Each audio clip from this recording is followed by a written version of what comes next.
Salam alaikum, Jibril, comment vas-tu? Alaykoum salam, Suleiman, je vais très bien. Et toi? Ravi de, alhamdoulilah, ravi de te revoir aujourd'hui. C'est un plaisir de te recevoir de nouveau. Alors, si tu peux te présenter de nouveau, parce que je pense que tout le monde ne te connaît pas et qu'il faut te connaître parce que tu es quelqu'un de très important dans la communauté. En tout cas, c'est ça que je le dis fort. Bismillah. Merci beaucoup, Suleiman, encore de m'inviter dans euh, cette interview sur un sujet intéressant. Bon, moi, je m'appelle Djibril Ndoye. Je suis de formation initiale en informatique, donc je suis ingénieur en informatique, mais à côté, je fais beaucoup d'autres choses. J'ai fait des études en sciences islamiques et puis je me suis spécialisé dans la finance islamique. Donc, j'ai publié un livre sur la finance islamique en Europe. Et puis, je suis assez actif sur tout ce qui est vulgarisation de tout ce qui est principe autour de la finance éthique. Mais également, je suis un passionné de nouvelles technologies, de transformation digitale. Et donc, je travaille dans le conseil en transformation digitale pour des clients dans différents pays du monde, des gouvernements, etc. Ah, machallah. Et il y a encore beaucoup à dire, j'imagine. Alors, aujourd'hui, on va parler de blockchain. Donc, c'est parce qu'on parle beaucoup de crypto-monnaie, c'est bien, mais je pense qu'il faut parler de ce qui est à la base de la crypto-monnaie même, la technologie sous-jacente déjà. Voilà, donc il faudrait parler de ça. Et toi, ben, il se trouve que je pense que tu es calé sur le sujet quand même, assez calé quand même. Donc, du coup, tu vas pouvoir nous éclairer sur pas mal de questions que l'audience peut se poser. Et tout d'abord, la première, c'est est-ce que tu peux nous dire qu'est-ce que la blockchain? Absolument. Alors, c'est très bien qu'on pose cette question parce qu'aujourd'hui, on va dire qu'il y a une hyper médiatisation des crypto-monnaies. On a l'impression que voilà, on parle que de ça dans la sphère de la tech et on oublie souvent la révolution blockchain qui elle-même est à l'origine des crypto-monnaies. Hein. Et on part du principe que cette blockchain, elle a été créée justement pour pallier à un système euh, trop centralisé. Hein. C'est-à-dire que l'hypercentralisation, ça nuit à l'authenticité des échanges. Hein, et on le voit aujourd'hui avec des faux billets, avec plein de choses qui peuvent se faire. Alors, l'idée de la blockchain derrière, c'est de dire plutôt que d'avoir que tous les enregistrements liés à une donnée soient centralisés, Mhm. pour nous assurer de l'authenticité de ces enregistrements, on va les dupliquer dans une chaîne de blocs de telle manière à ce que chaque chaîne ait une copie de cet enregistrement. Et on va lier toutes ces chaînes, tous ces blocs entre eux à travers donc, une chaîne, donc c'est ça qu'on appelle une chaîne de blocs, de telle manière à ce que il n'y a pas la possibilité de falsifier l'enregistrement. Et on verra par la suite que c'est très important dans certaines industries parce que ça offre un, un gain de confiance hein, aux différents acteurs, aux différentes parties dans une transaction. Et D'accord, donc, très bien. à l'origine de cette blockchain-là, il y a des scientifiques, des cryptographes qui ont beaucoup travaillé pour trouver un système qui peut pallier à l'hypercentralisation des données, que ce soit des données bancaires, que ce soit des données euh, qui sont aujourd'hui pas digitalisées. Et c'est Mhm. ce qui fait qu'aujourd'hui, c'est une technologie qui a permis de faire beaucoup de choses intéressantes dans le net et sur la tech. Alors, très bien. Mais justement, qu'y a-t-il de révolutionnaire à ce point-là pour la société? Dis-moi ce que ça peut nous apporter concrètement.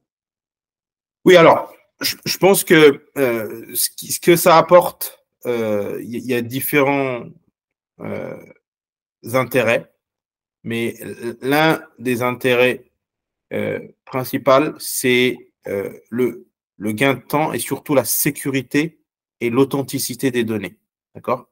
Donc, on voit qu'il y a beaucoup d'industries où Mhm. le fait de pouvoir être sûr qu'une donnée est authentique, ça peut coûter beaucoup à l'industrie. Hein, et on donnera par la suite des exemples. Mais de façon générale, dans un monde qui est ultra digitalisé, quand on prend l'exemple des transferts d'argent, on voit qu'aujourd'hui, parfois, même d'un pays à l'autre, transférer des fonds, ça peut prendre plusieurs jours. Hein. Le fait d'avoir une chaîne de blocs qui sont liés entre eux, c'est quasi instantané. D'accord? Donc, lorsqu'on arrive à parler de valeurs qui sont connectées entre elles, ben, envoyer de l'argent de la France en Australie, ça va se faire de l'ordre de la seconde. Parce que grâce à cette chaîne de blocs. La même chose est valable sur tout ce qui concerne des titres de propriété que l'on veut sécuriser, authentifier, légaliser et qui sont aujourd'hui rangés dans des archives qui ont des risques. Hein.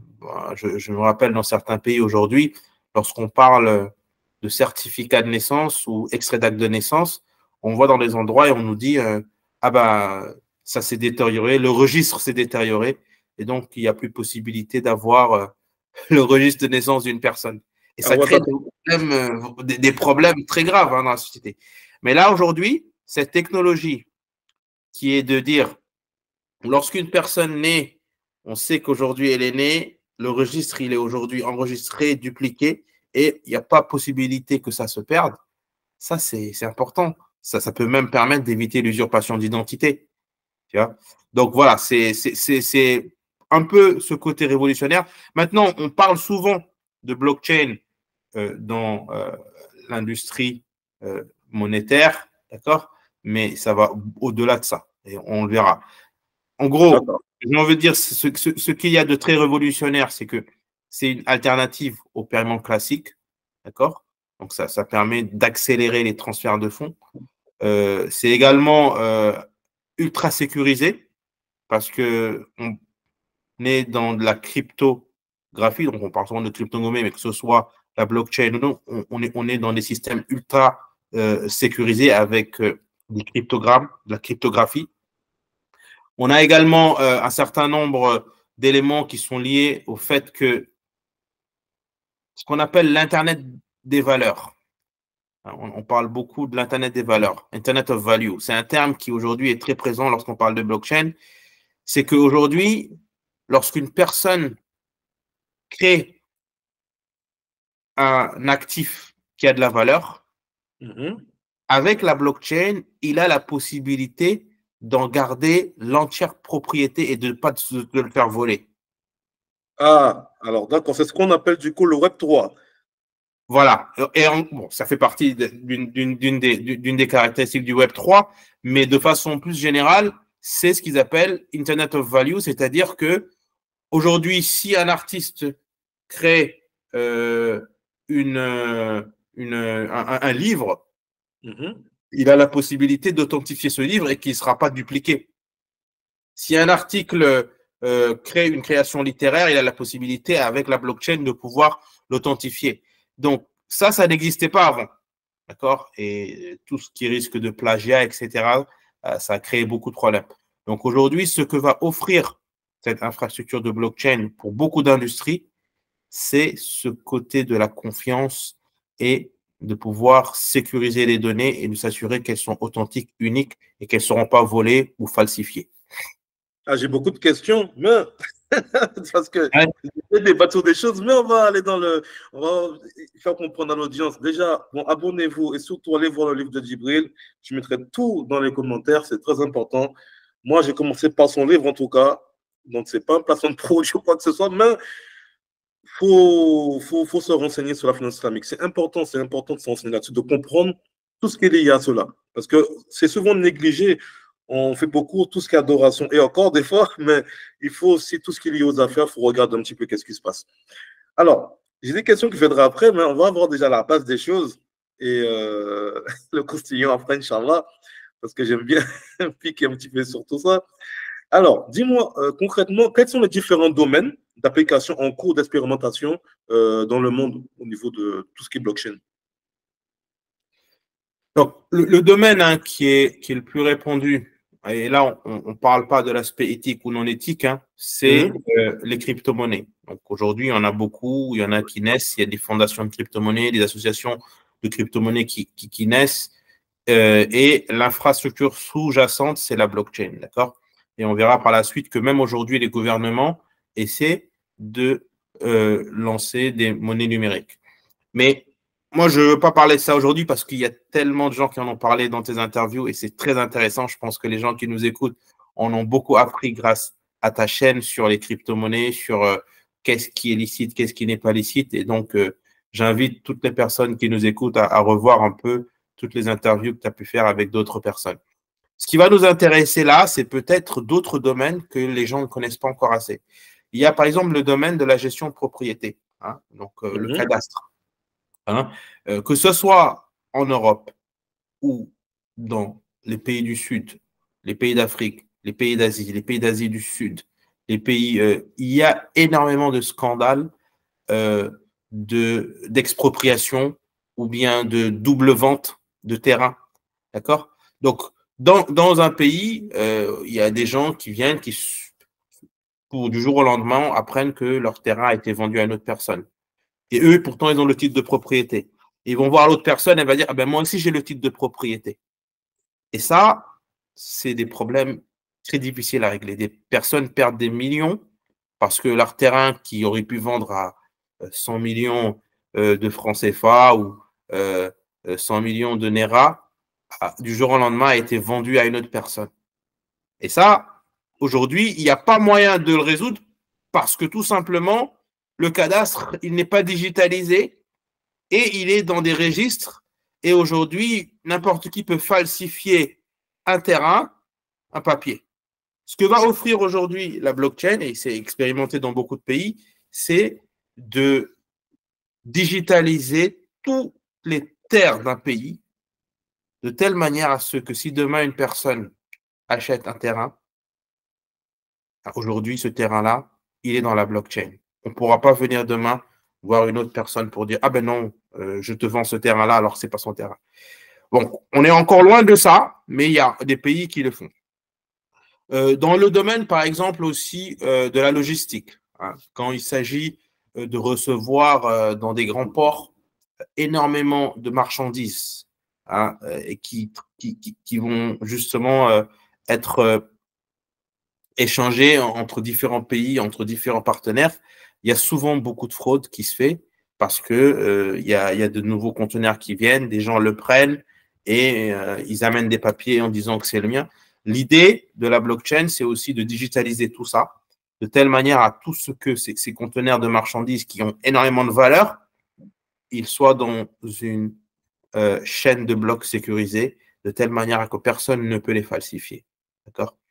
On va prendre l'exemple de la propriété intellectuelle de beaucoup de choses qui se créent sur le net, que ce soit dans la culture, que ce soit dans l'enseignement, dans les brevets. Hein. Si aujourd'hui on arrive à digitaliser tous ces aspects-là et de les mettre dans une chaîne de blocs, ça va réduire considérablement la fraude et tout ce qui est droit d'auteur. Donc, les personnes qui créent des créations, quand je dis créer, qui inventent des choses qui ont énormément de valeur, elles ont la possibilité de préserver leur propriété intellectuelle à travers cette chaîne de blocs-là et de pouvoir l'avoir authentifiée et que personne ne vienne pas demain le leur prendre. Donc, on peut encore parler de beaucoup de domaines, mais même au niveau des données médicales aussi, hein, il y a la possibilité de fiabiliser des données médicales pour certains patients. Donc, les domaines d'application, ils sont vraiment très nombreux, mais aujourd'hui, on est quand même dans une phase d'expérimentation. Ce n'est pas encore à grande échelle, mais l'idée, c'est que ça pourrait révolutionner l'Internet dans les prochaines années. Ah, c'est bien ce que tu dis parce que par rapport à tout ce qui est hôpitaux et tout ce qui est immobilier, c'est vrai que c'est une catastrophe. Même les hôpitaux, je sais que niveau sécurité, quelqu'un qui ici veut craquer vraiment, il veut détruire un hôpital, un pirate, il va te faire plaisir, quoi. Ouais. Encore les... Ben, on l'a vu pendant le Covid, hein. On l'a vu pendant le Covid, hein. Il y a beaucoup d'hôpitaux qui se sont trouvés attaqués par des pirates parce que tout simplement, il y avait parfois des données qui étaient très exposées et voilà, ça joue. Mais voilà, bon, les choses avancent doucement, quoi. Et aussi, tu as tout à fait raison sur, parce que moi, je m'intéresse à parler d'un projet crypto qui parlait de ça. Je ne sais pas si tu connais un petit peu tout ce qui était supply chain. Ouais. Il y a des projets qui sont là-dessus. Enfin, c'est très négligé dans le monde crypto, cet aspect-là, mais c'est un très gros marché. Mais je sais que j'avais vu, comme par exemple, technologie de VeChain, par exemple, qui disait que eux, ben, ils peuvent suivre la contrefaçon, réduire ça de manière drastique, parce que de coller une sorte de truc numérique sur les objets, savoir, par exemple, à notre niveau, halal, par exemple, si on va dire, je sais pas moi, un animal est abattu à tel endroit, par telle personne, transporté à telle température et amené à tel endroit. Donc, c'est vrai que ça permet, parce que je sais que aujourd'hui, t'apporter dans l'univers du halal, pour être dans tout ce qui est aspect nourriture, je connais bien. Je sais qu'à Rungis, ça y va, quoi. Ça, c'est caché, ça, c'est halal, ça. Donc, si t'es pas certifié en général, c'est très compliqué. Je sais que tu peux retrouver dans l'assiette quelque chose qui n'est pas forcément licite. Et c'est vrai que ce genre de choses peuvent permettre de suivre aussi le parcours d'une bête, hein, et même suivre le parcours d'une zakat, si elle arrive vraiment au destinataire. Donc, et comme je vois que on ne peut pas falsifier, c'est clair dans le registre, hein, et ça, c'est intéressant. Il y a d'autres sujets qui sont intéressants là-dedans aussi, comme Non, non, les... c'est très pertinent ce que tu dis, hein. Ça, c'est des cas d'usage que parfois les gens n'y pensent pas. Et justement, ces technologies-là peuvent permettre d'identifier de nouveaux cas d'usage. Hein, c'est comme avant, on n'avait pas Internet. Hein. Ce qu'on est en train de faire aujourd'hui, c'était impensable il y a une trentaine d'années. Hein. Mais aujourd'hui, on voit que ça permet de communiquer. Eh bien, c'est pareil, la blockchain, aujourd'hui, il y a beaucoup de cas d'usage que ça va permettre dans les années qui viennent. Mais il faut quand même qu'il y ait de la recherche, qu'il y ait des personnes qui s'y penchent et qui essaient justement de rationaliser certaines choses grâce à la technologie. Ah ouais, surtout dans les votes. Hein. Dans les votes, là, c'est le truc. Je sais que certains pays, ils ont mis ça en place. Pas certains grands pays, parce qu'apparemment, et je pense qu'ils veulent mettre ça en place, mais on en parlera après. Mais bon, est-ce que ça va se retrouver contre ou pas? Suspense. Ouais. Alors, justement, quel est l'avenir de la blockchain et est-ce que cela va s'imposer dans un futur proche, à ton avis? Alors, ceux qui sont les plus optimistes estiment que c'est vraiment l'avenir de l'Internet. Hein, parce qu'aujourd'hui, on a un Internet qui est très centralisé et qui ouvre la porte à beaucoup de fraudes. Et ça, sur le long terme, c'est pas viable. Hein. Maintenant, les obstacles, on pourra en discuter après, mais c'est qu'aujourd'hui, c'est très coûteux. Ça demande des investissements. C'est comme l'Internet au début, il fallait justement faire des investissements, creuser beaucoup de câbles sous-marins pour que les gens puissent communiquer dans tous les coins du monde. Il va nécessiter beaucoup d'investissements pour pouvoir mettre des chaînes de blocs on va dire à l'échelle globale, hein, qui permettent aux différents pays de pouvoir authentifier un certain nombre de données. Donc, il y a un travail très important lié à l'investissement. Il y a un travail très important qui est lié au développement des compétences, hein, parce que c'est des compétences techniques aussi qu'on n'a pas partout. Mais également, il y a un travail de régularisation au niveau de la loi entre les différents pays qui se mettent d'accord sur beaucoup de choses. On va y arriver, mais je pense que ça va prendre encore quelques années. Donc, j'ai entendu un truc qui m'intéresse, parce que je suis toujours à l'affût. Donc, Internet, c'est des câbles sous-marins, vous avez entendu. Hein? C'est pas moi qui le dis. Hein? Parce qu'on pense, ça c'est un débat, mais bon, ça parlait de ces trucs-là aussi, parce que ça, c'est sous-marin. Parce qu'on pense que c'est pas sous-marin, voilà, Djibril l'a dit. Ouais. Une chose qu'il faut comprendre, hein, on pense qu'Internet, c'est satellite ou c'est beaucoup de choses comme ça, alors que c'est sous-marin. Ça le sera peut-être, mais pour l'instant, ils n'ont pas encore réussi. Hein.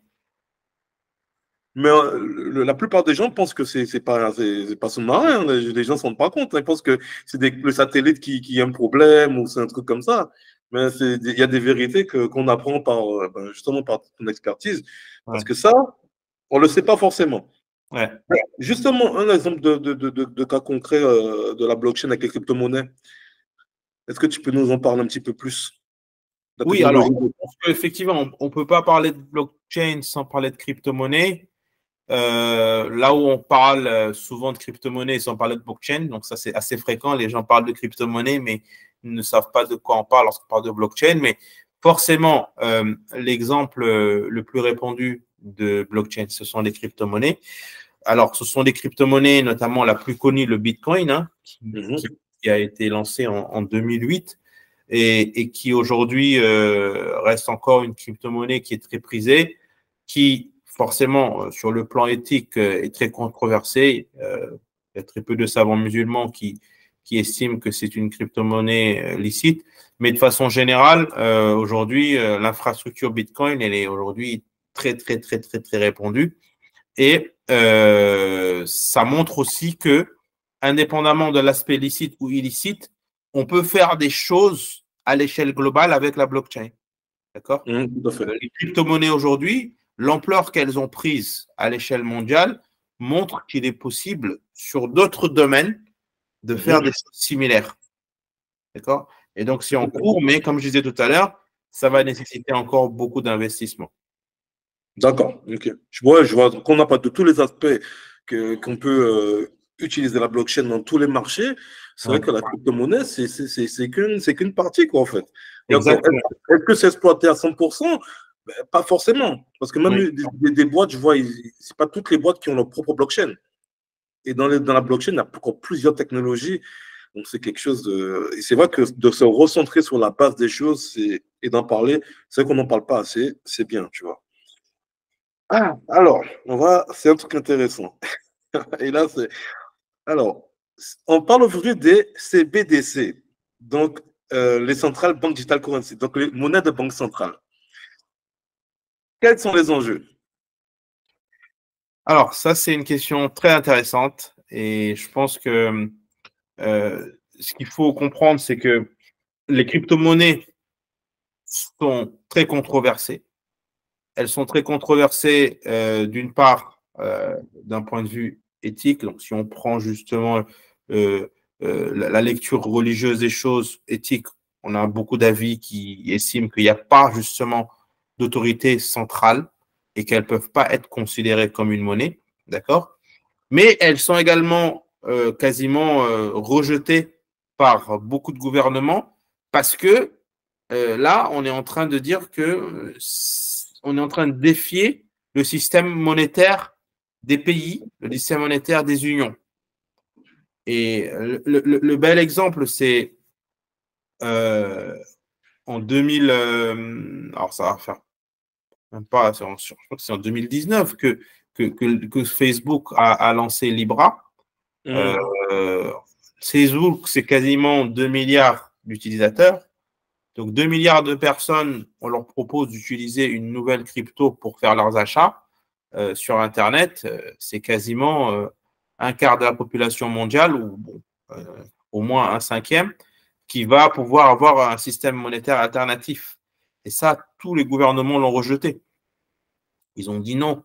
Et du jour au lendemain, ce consortium qui était parti avec beaucoup d'euphorie s'est réduit à rien. Ils ont même dû le renommer par Diem. Hein. Aujourd'hui, on ne parle plus de Libra, on parle de Diem. Et pourquoi? C'est parce que tout simplement, le risque derrière pour les États était énorme, hein, d'avoir un système alternatif. Donc, après cela, qu'est-ce qui s'est passé? Toutes les banques centrales ont dit, aujourd'hui, il y a un principe de réalité, les crypto-monnaies sont déjà répandues et vont continuer à se répandre. Il faut qu'on essaie de trouver une solution. Donc, la différence, c'est que là où, dans toutes ces crypto-monnaies qu'on voit, que ce soit du Bitcoin, du Ethereum, c'est des systèmes décentralisés, sans autorité principale, si ce n'est l'association qui détient justement la crypto, mais qui n'est pas une association gouvernementale, qui n'a pas d'autorité à l'échelle d'un État ou à l'échelle d'une union.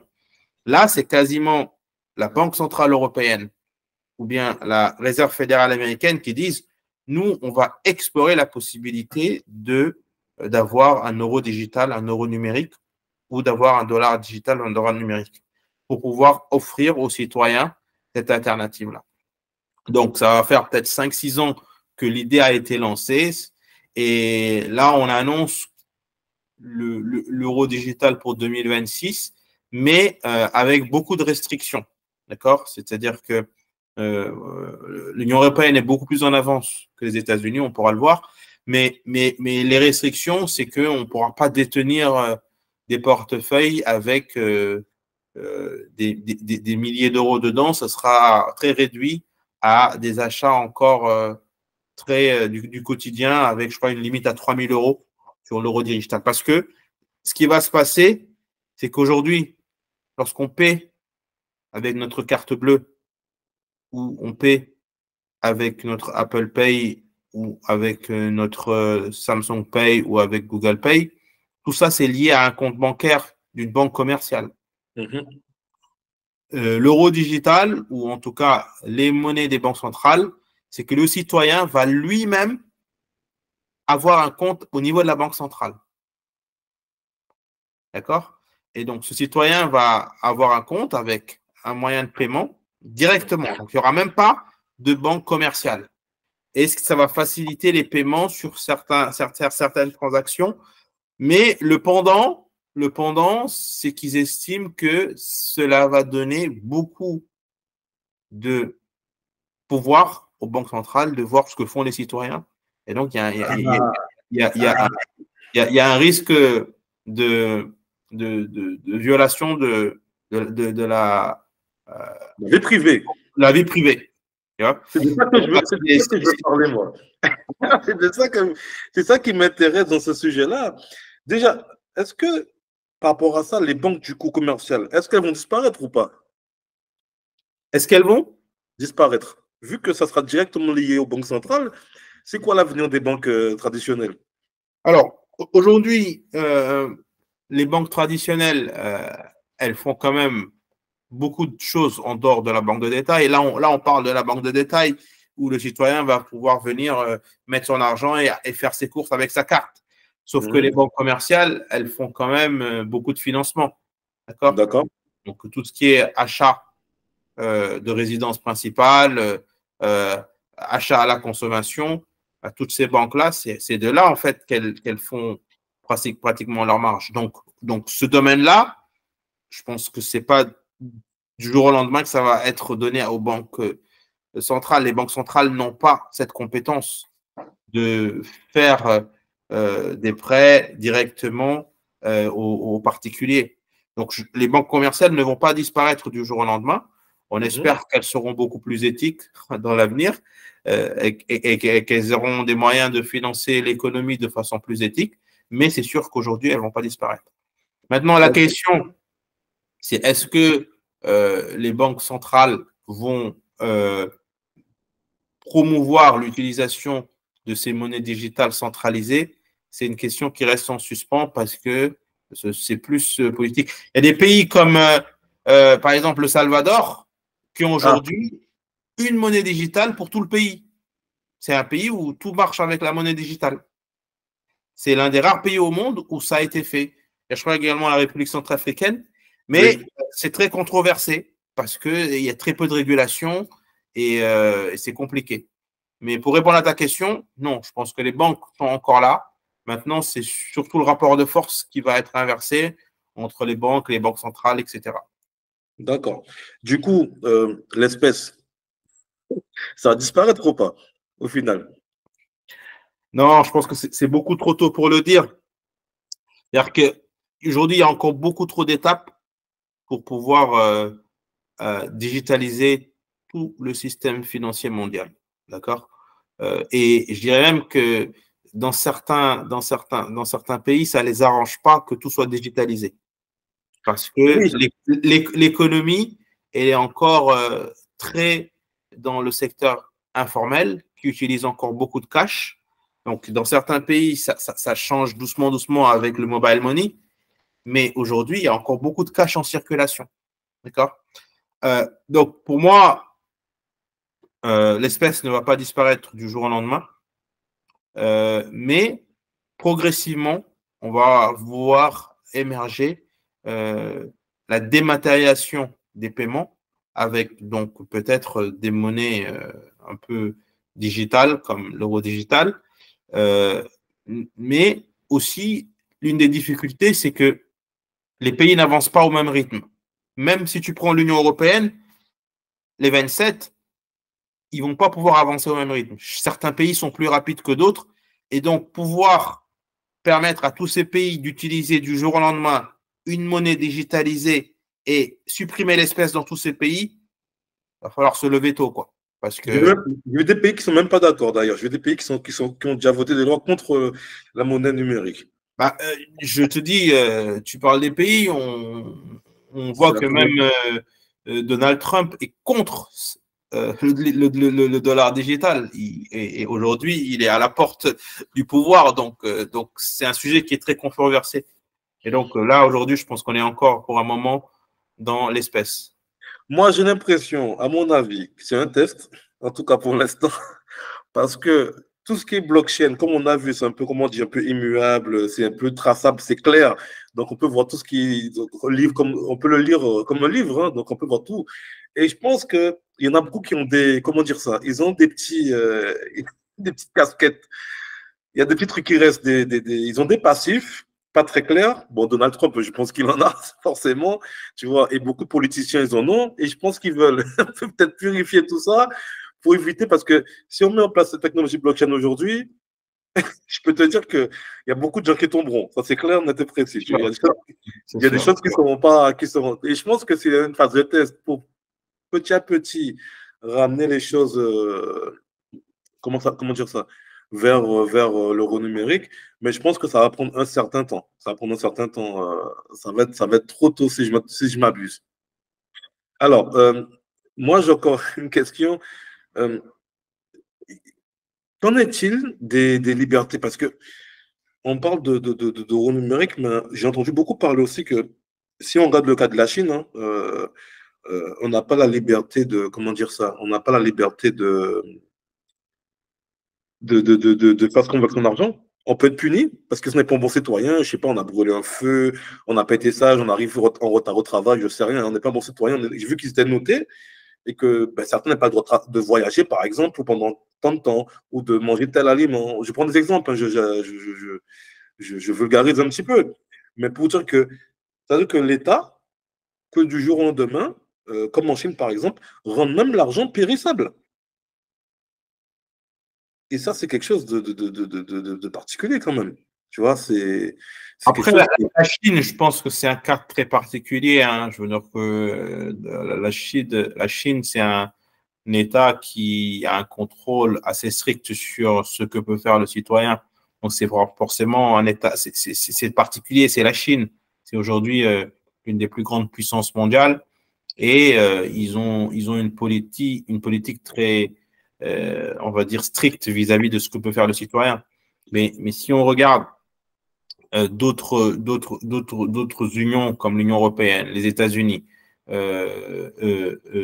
Là, je pense qu'il y a quand même des débats qui sont Mhm, aujourd'hui en cours, des débats sociétaux où les gens sont en train de se positionner pour ou contre hein, la digitalisation ou l'hyper-digitalisation de l'économie et particulièrement le système monétaire.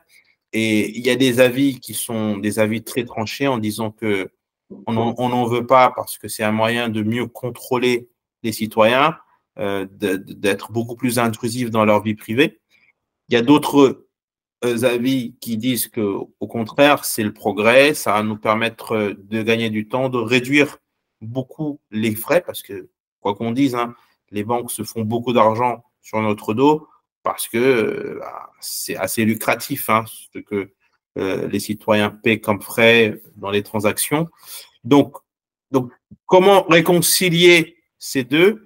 Je pense que le débat est ouvert et mhm. ça va prendre encore plusieurs années avant de converger vers. Il y a des positionnements politiques aussi.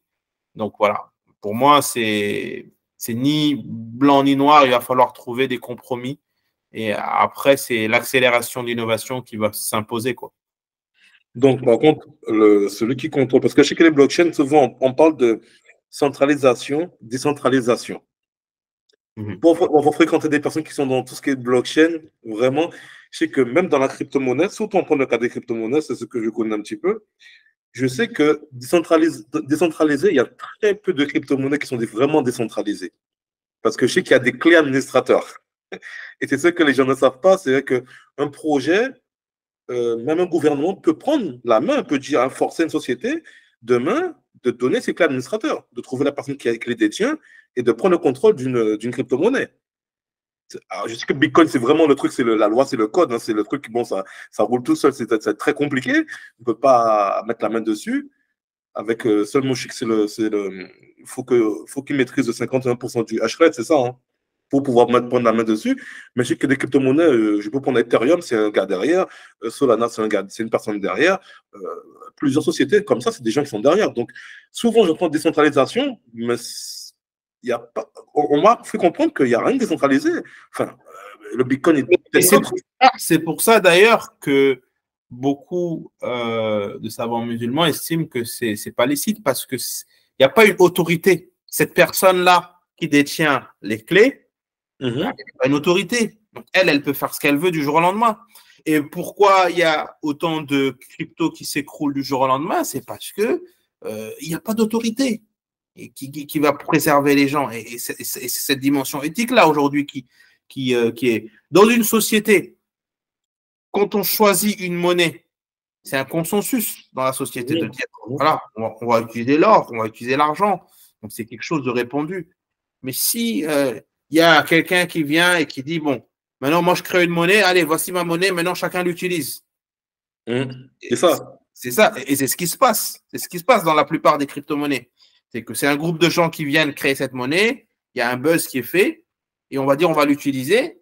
Mais derrière, ce groupe de gens-là, ils peuvent faire ce qu'ils veulent et ça peut faire écrouler. Et il y a des gens qui ont perdu beaucoup d'argent avec ça. Tout à fait, parce qu'il y en a qui sont attirés que par la part du gain et qui créent ça que pour la part du gain. Oui, voilà. Donc, c'est très spéculatif et c'est surtout que ce n'est pas attaché à une économie réelle. Ça, c'est probablement le point le plus important. À partir du moment où la crypto elle est attachée à un actif tangible comme de l'or, le problème se pose moins parce que là, on a derrière de l'or. D'accord? Mais toutes ces cryptos qui se créent quotidiennement, c'est des choses c'est des bulles, quoi. C'est des bulles. C'est pour ça que j'essaie de faire attention à ça pour que les musulmans comprennent ce truc-là. Il faut qu'il y ait une utilité ou attacher, comme tu dis, un actif réel, quoi. Et c'est pour ça que j'essaie de faire en sorte de les orienter parce que je sais qu'il y a beaucoup de malheureusement dans l'Oumma et ils vont beaucoup vers des projets qui sont souvent des low cap, hein, des mêmes coins, des trucs comme ça, tu vois.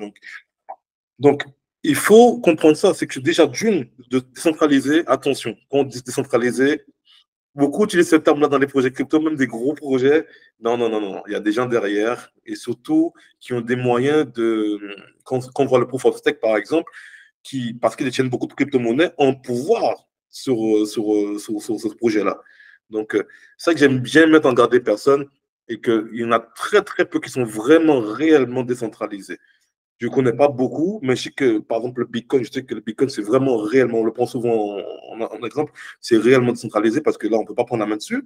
Mais tout ce qui va être les autres, que ce soit XRP, Ethereum, etc., il y a des clés administrateurs. Et ça, il faut le dire. Il faut le dire. Il faut que je comprenne ça. Bon, blague à part, on parlera de crypto une autre fois. Je t'inviterai parce qu'il faut qu'on en parle vraiment dans des détails et qu'on tape un petit peu du poing sur la table. Mais par exemple, dire, le dollar, qu'en est-il du dollar numérique, justement?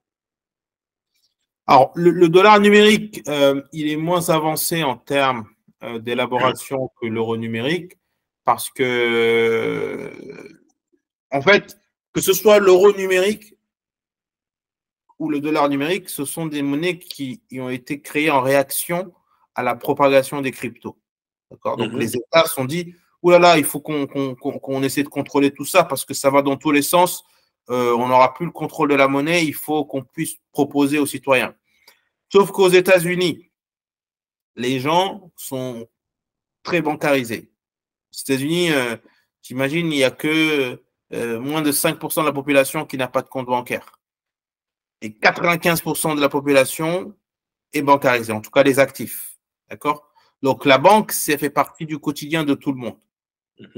Donc aujourd'hui, les cryptos, c'est plus un outil d'investissement plutôt qu'un outil. Alors, c'est pour ça qu'il y a deux écoles et Biden, il avait justement en 2021 signé un nouvel acte en disant, voilà, il faut qu'on explore, qu'on expérimente, de voir qu'est-ce que ça va donner. Est-ce qu'on peut avoir un dollar digital? Ils appellent ça CBDC, Central Bank Digital Currency. Sauf qu'à ce stade aujourd'hui, c'est plus un no-go. Il n'y a pas aujourd'hui assez d'appétence dans la population de dire on va utiliser. Parce qu'il y a tellement de moyens de paiement aux États-Unis. Les gens paient digital. Alors que le niveau de digitalisation de l'économie des États-Unis, c'est probablement l'un des plus avancés au monde. En tout cas, à grande échelle, parce que c'est quand même un État avec différents États. Aujourd'hui, Donald Trump, lui, il fait partie des gens qui ont dit clairement, et ça c'est très récent, ça fait même pas 2 semaines, il a dit si moi je reviens au pouvoir, c'est un projet que je mets à la poubelle, je n'en veux pas. Donc il y a vraiment un débat de fond aux États-Unis sur la viabilité du dollar digital, là où en Europe, l'Union européenne a déjà décidé de lancer l'euro digital en 2026 et ça va permettre aux citoyens de pouvoir avoir un portefeuille avec des euros digitaux et qui vont permettre de pouvoir payer dans n'importe quel pays de l'Union européenne sans frais. Donc, si moi, demain, je vais au Danemark avec mon euro digital, même si je n'ai pas de banque avec mon portefeuille d'euro digital de la Banque Centrale Européenne, parce que ça, c'est important de le savoir. C'est-à-dire que c'est un compte qu'on ouvre avec la Banque Centrale Européenne. Donc, je vais payer au Danemark mon café avec mon euro digital. Je vais en Suède, je vais payer mon pain, mon chocolat avec mon euro digital. Et je n'aurai pas un seul frais. C'est comme si j'étais en France. C'est un peu ça, en fait, que la Banque Centrale Européenne veut offrir aux citoyens. Mais il va y avoir une limite de 3 000 euros sur le compte d'euros qu'on pourra avoir. Donc ça a déjà été acté. Là où aux États-Unis, c'est plus encore un débat de fond sur la viabilité du projet. Les Américains, parlons-en, parce que moi, c'est des petits malins pour moi. Parlons-en un petit peu. Parce que quand je regarde bien, il y a des choses que tu peux m'éclairer. Quand je regarde, par exemple, dans le monde des crypto-monnaies, je ne sais pas, je dis ça comme ça. La plupart, si ce n'est 98% des monnaies, les stablecoins, sont en dollars, sont indexés sur le dollar. Ça, c'est un fait. Donc, USDT, USDC, la plupart des monnaies sont indexées sur le dollar. Maintenant, dernièrement, tu as eu vent des ETF Bitcoin. Donc, les Américains ont approuvé les ETF Bitcoin. Et là, les gros fonds comme Grayscale, Ark Invest et BlackRock, pour ne citer que, ils sont en train d'acheter des centaines de milliers de Bitcoin depuis le 11 janvier. Donc là, c'est des montants, c'est en milliards, je crois déjà, on a déjà peut-être 3-4 milliards d'acheter rien que pour BlackRock au niveau du Bitcoin. Est-ce que les Américains ne sont pas en train de mettre en place le Bitcoin comme nouvelle monnaie? Parce que pourquoi je dis ça? J'ai l'impression que là, avec les BRICS, là, qu'on peut tout emmêler leurs affaires, on va dire. Donc, ils n'ont plus la même mise sur le pétrole, etc. Parce qu'avant le pétrole, il y avait un accord, c'était le pétrole devait être payé en dollars. Donc, ce n'est plus le cas. Donc, la Russie, tout ce qui est les BRICS, on va dire, ne veulent plus le cas. Et maintenant, on commence à avoir des transactions en roubles. Même le Qatar fait des transactions en monnaie numérique. J'ai vu ça avec la Chine. Donc, comment ça va se passer l'histoire? Parce que là, j'ai l'impression que les Américains, avec les accords de Bretton-Woods, ils ont arrêté l'or. Avant, c'était adossé à l'or, l'argent. Après, il y a le côté dollar, pétrole, la dominance du dollar et du pétrole dessus, les Américains avaient la main. Et là, dernièrement, je vois ils mettent la main sur le Bitcoin. Et ils achètent, alors on va dire que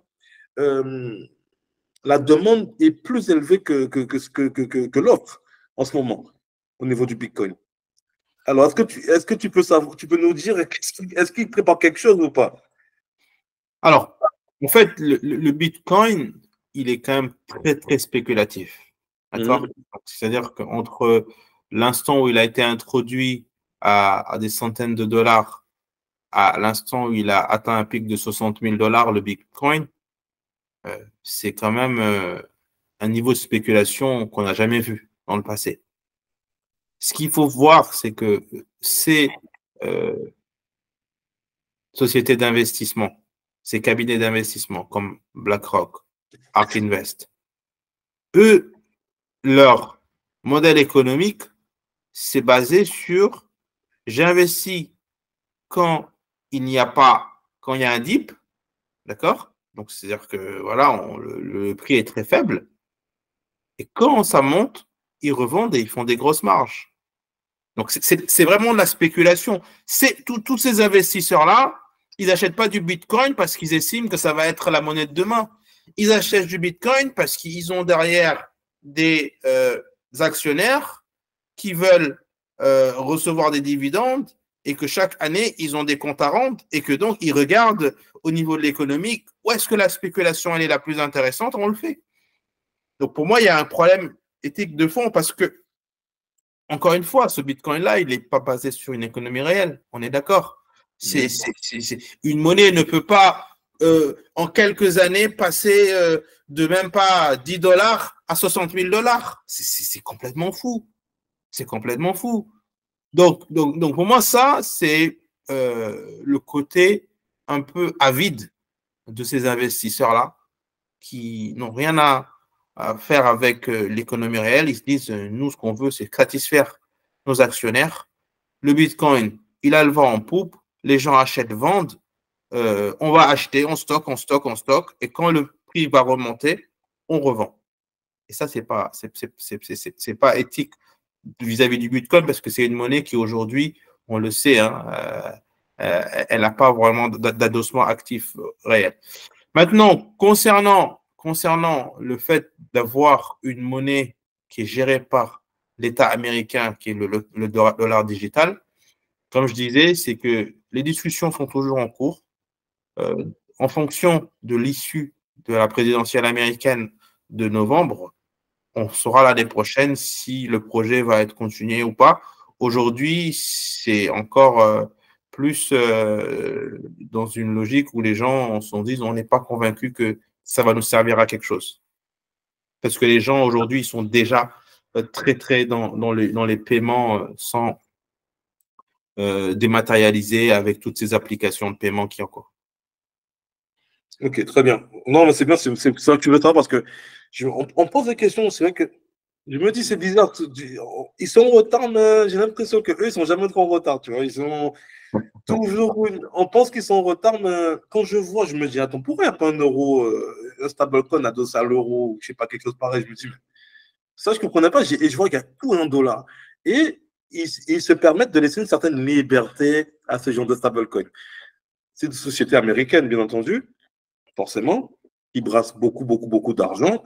Quand on voit le cap boursier des sociétés, c'est énorme. C'est que l'USDT, je crois que c'est troisième. Ça pèse énormément. Et qu'on le laisse plus ou moins tranquille.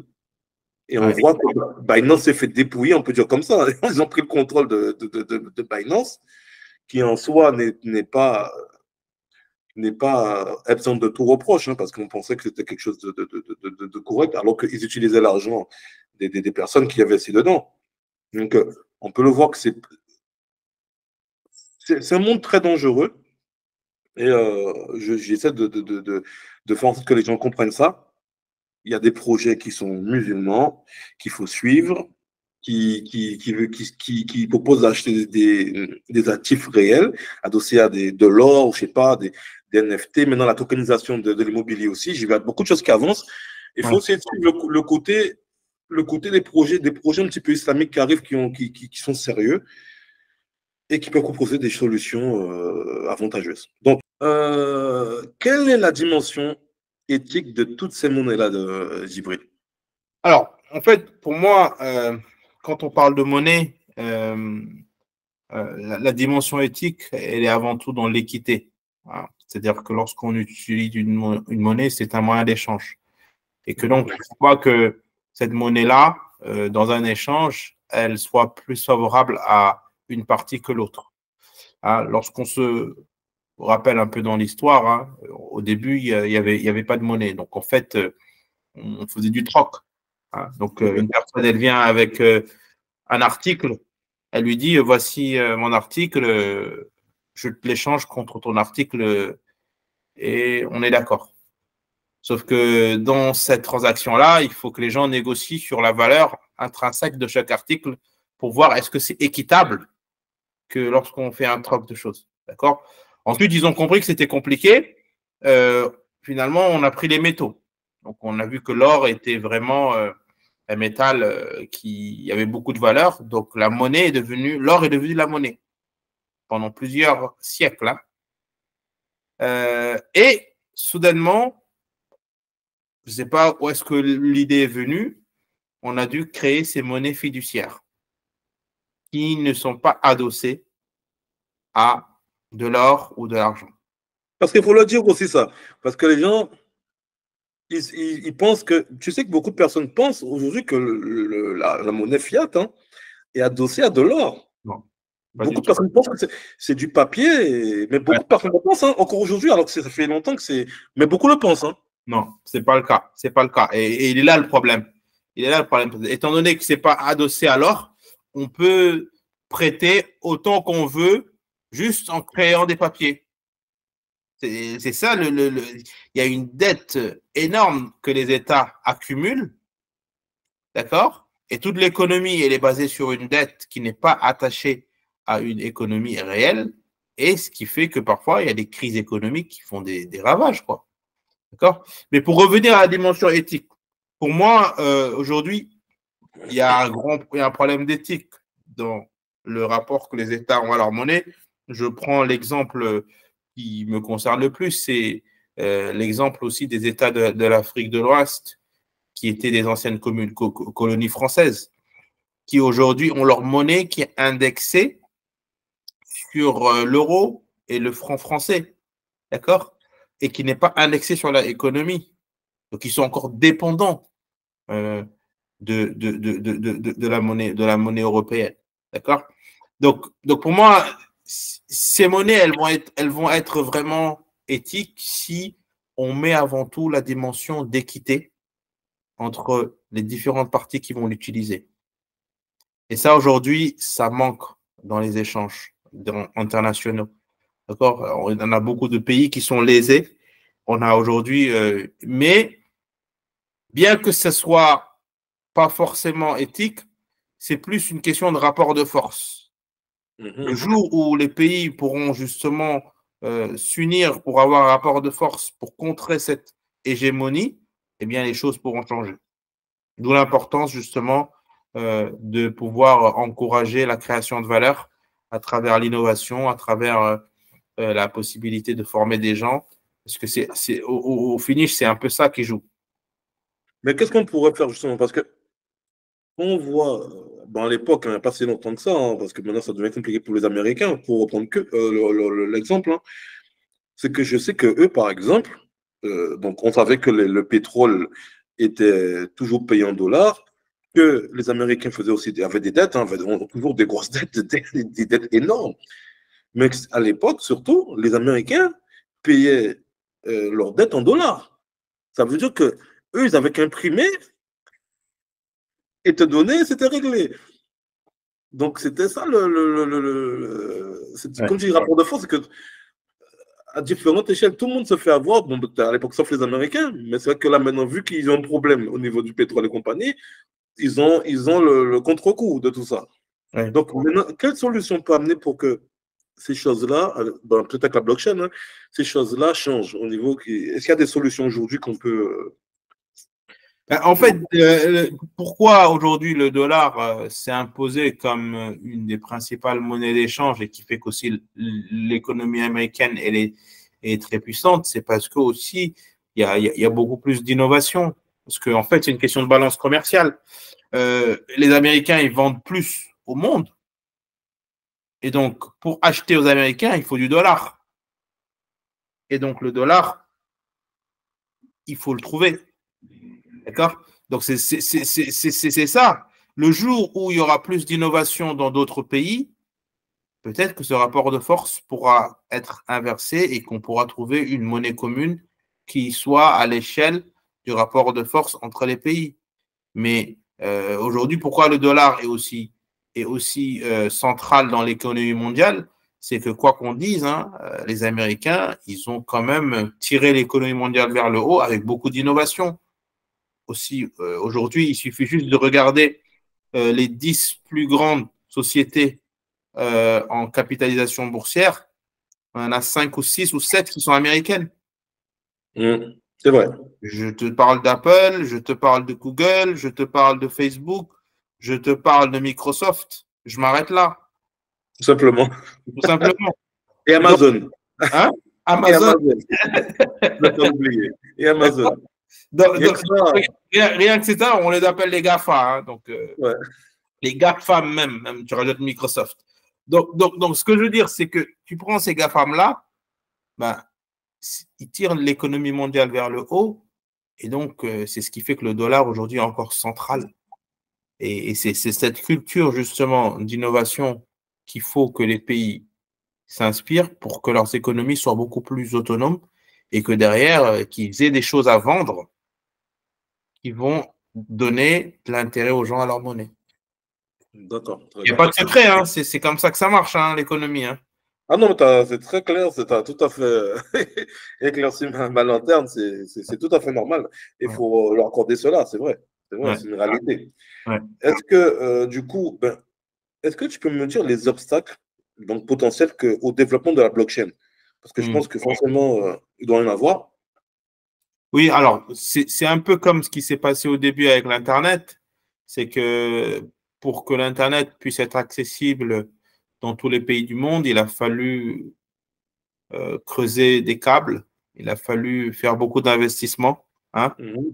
et maintenant, aujourd'hui, c'est très répandu. Et bien, pour la blockchain, il y a quand même un coût, hein, parce que ça demande beaucoup de ressources. Ça demande une distribution des infrastructures. Et pour ça, il faut mettre des investissements sur la table pour que ça se développe. Il faut également former des gens. Hein. Donc, il faut des ingénieurs blockchain. C'est une compétence assez spécifique, technique. Il y en a pas forcément assez. Et je dirais, il faut aussi de la recherche et du développement et de l'innovation pour pouvoir trouver les cas d'usage qui sont les plus pertinents aux économies. Par exemple, en Malaisie, Mhm. ils ont lancé un projet autour de la blockchain pour le paiement et la distribution de la zakat. Donc, ça veut dire que la zakat, c'est une aumône légale que chaque musulman doit donner chaque année sur la base de ses revenus. Il y a eu, dans beaucoup de pays, des scandales de gens qui collectent la zakat. Après, les fonds sont détournés, on ne sait pas vers qui ils sont distribués. Ils ont dit, c'est très simple, on va créer une infrastructure blockchain à l'échelle du pays et on va permettre, d'une part, que les donateurs s'inscrivent pour donner leur zakat et que donc, on va pouvoir tracer les montants qu'ils ont donnés. Là, on ne parle pas de l'argent, on parle de la transaction. D'accord? Donc, ils peuvent donner de l'argent de fiduciaire, mais c'est la transaction qui va être tracée. Parfait. Et en même temps, tous les éligibles à la zakat, les projets qui sont éligibles à la zakat aussi sont référencés dans le système. Et donc, à tout moment, un donateur peut voir comment sa zakat a été utilisée et vers quel projet il a été investi. Et donc, ça donne une transparence totale dans le système de collecte et de distribution de la zakat. Donc là, on voit que c'est un cas d'usage qui est très intelligent, très intéressant et qui a un impact direct dans la société, tu vois, parce qu'il résout le problème de la fraude, le problème du détournement de fonds. Et je pense qu'il y a beaucoup d'autres cas comme ça sur lesquels on peut réfléchir, qui peuvent être utiles, avoir un impact social très positif avec la blockchain, mais ça nécessite voilà, des chercheurs, des entrepreneurs pour y arriver. Parce que moi, on revient à ça, il y a beaucoup de problèmes dans la société liés au testament. Moi, ça serait très clair, ce genre de choses, Ouais. liés, comme tu dis, à l'immobilier, liés à certains contrats. Et c'est vrai que je sais que au départ, certains peut-être projets de crypto voulaient qu'il n'y ait pas comment dire ça, de tierce partie, quoi. Donc, ils voulaient directement que il y a telle transaction de prévu, telle transaction de prévu, contre intelligent, hop, hop, hop, c'est réglé, c'est prévu comme ça dans la blockchain. Il n'y a pas de. Même si on fait. Il y a des conditions. Donc, les conditions, c'est que, bon, c'est plus technique, on va dire que les oracles, des trucs comme ça. Si les conditions étaient réunies, boum, ça se déclenche. tel montant se débloque, tac, tac, tac, le contrat est signé, c'est bon. Donc, on parle dans des choses qui sont un peu aussi peut-être lointaines, mais je sais qu'avec la blockchain, il y a beaucoup de choses qu'on peut faire et il y a beaucoup de choses à régler dans le monde d'aujourd'hui parce qu'il y a beaucoup de problèmes. Il y a trop de choses qui ne sont pas claires et qui passent sous le radar. Et ça, c'est un gros problème. Mais maintenant, moi, si je veux en savoir plus sur la blockchain, je ne sais pas me former, comment on peut faire? Alors, en fait, je pense qu'il y a l'aspect il y a l'aspect révolutionnaire et technique de la blockchain, puisqu'enfin, tu vois, hein, c'est un domaine technologique qui est nouveau. Donc, il y a un livre de référence hein, qui s'appelle La Révolution Blockchain, ou Blockchain Revolution en anglais. C'est un livre qui a été écrit par Monsieur Tapscott, Don et Alex. C'est le papa et son fils hein, qui, Mhm. plusieurs années, sont investis. Donc, ça, c'est un livre que je recommande. D'ailleurs, il est là, là. Ah, mais on va voir ça. Comme ça, au moins, c'est bien. D'accord. Blockchain Revolution. Je ne sais pas si vous voyez un peu. On le voit bien. Il est qu'en anglais ou il est en français aussi? Alors, je pense qu'il existe en français, la révolution blockchain, c'est d'accord. Mhm. Ensuite, il y a un autre livre que je peux recommander qui s'appelle The Truth Machine, la machine de vérité. Mhm. Donc, qui parle là, de la blockchain, mais c'est un livre qui parle des aspects sociaux, justement, de la blockchain. À la différence de celui-ci qui est beaucoup dans les aspects techniques, aussi dans les aspects sociaux, révolutionnaires, mais The Truth Machine, je trouve que c'est aussi, voilà. Et puis après, il y a ce livre-là que je pense que aussi une référence, c'est un livre qui s'appelle Introduction to Islamic FinTech.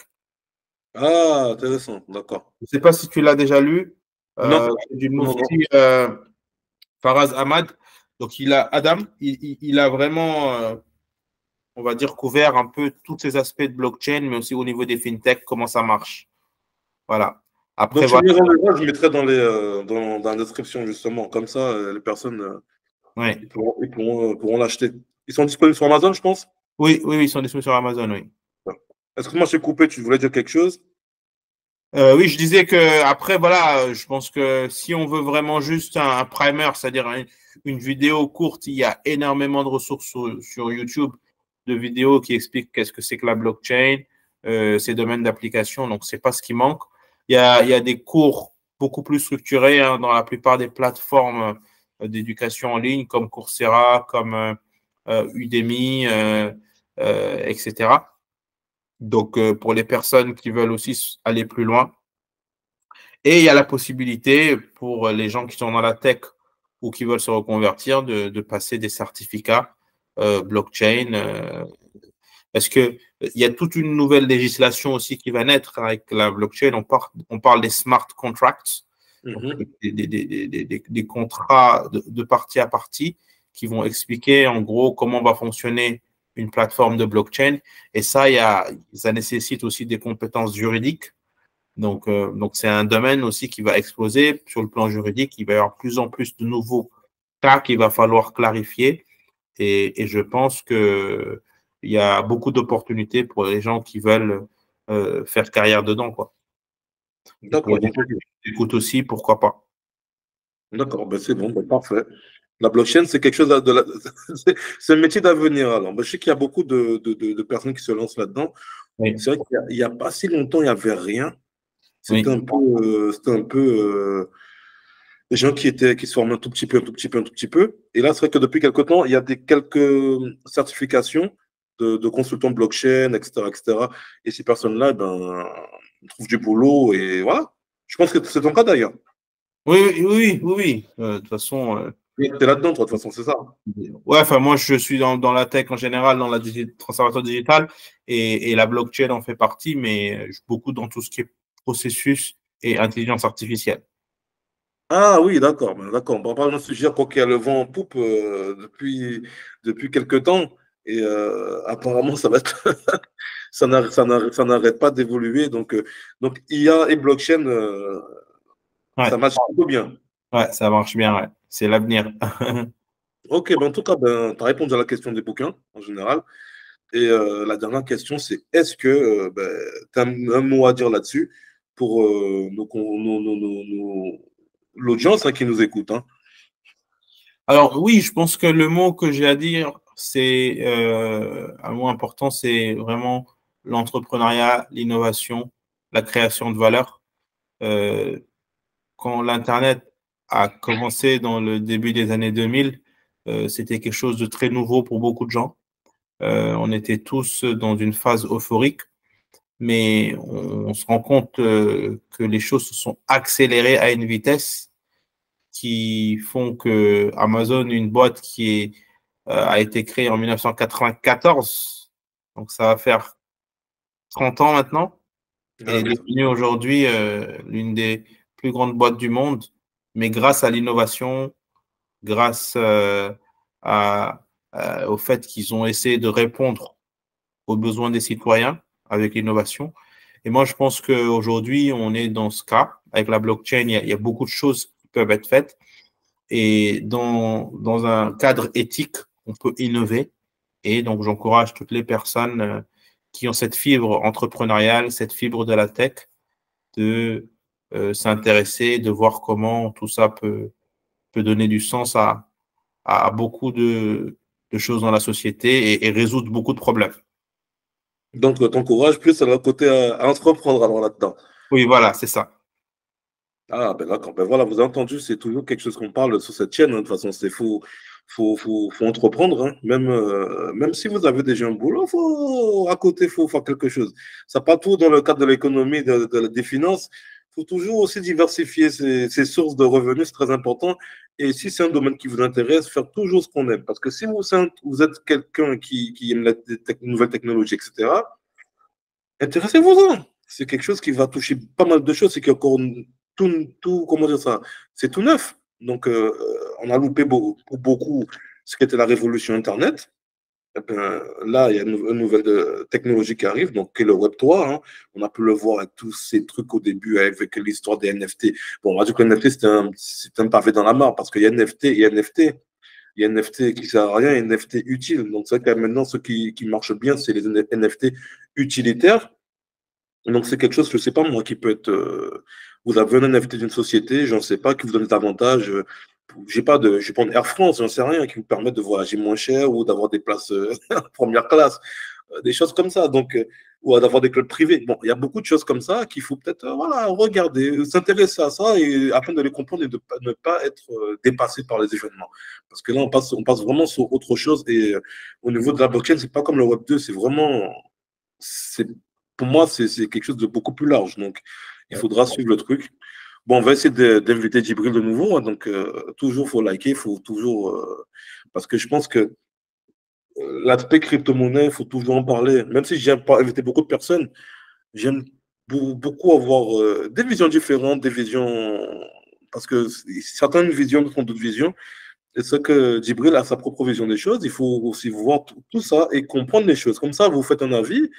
Et vous comprenez les choses. Il faut voir tous les aspects. Il faut qu'en France, ça se démocratise. Il faut qu'on en parle. C'est un sujet, donc, si tu veux bien, on parlera de ça et de beaucoup d'autres choses. Et sinon, vous mettez dans les commentaires si vous parlez d'un sujet spécifique, invité Djibril. Déjà, on le remercie parce qu'il a pris de son temps. Là, il sort déjà de je ne sais pas où, mais il enchaîne avec moi. Et donc, Baraklo fait pour ça, mon frère.